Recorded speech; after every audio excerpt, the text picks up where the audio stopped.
Now, an important update about the situation in Rafah, in the southern Gaza Strip. We wish to make an urgent appeal to the international community. It is time for you to help protect civilians in Gaza from the Hamas terrorists who are trying to use them as human shields. Since the start of this war that Hamas launched, Israel has employed extensive measures to protect civilians in Gaza from their own leaders' evil attempts to keep them in the line of fire. From millions of warnings to humanitarian corridors secured by our forces, to targeted raids that put our men in harm's way. Those measures have brought the civilian-to-combatant ratio in Gaza down to around 1-to-1, unprecedented in the history of warfare.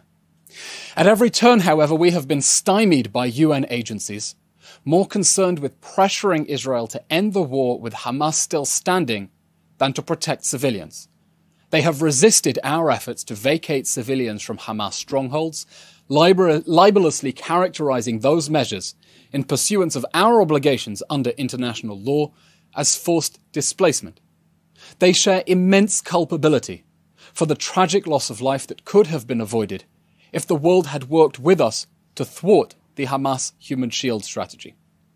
In covering up Hamas's militarization of hospitals and its military assets inside UN facilities, including that server farm and intelligence hub located literally underneath UNRWA's headquarters in Gaza. International officials have been telling Israel to give immunity to Hamas targets.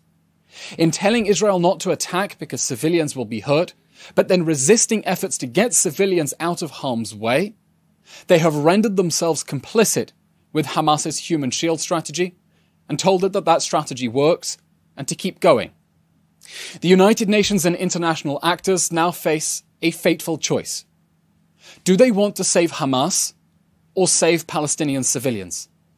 They cannot stop Israel from dismantling the last 4 Hamas battalions in the Gaza Strip and securing the release of the 134 remaining hostages after the October 7 massacre. But the decisions they make now can still protect civilians from the war that Hamas has brought on them.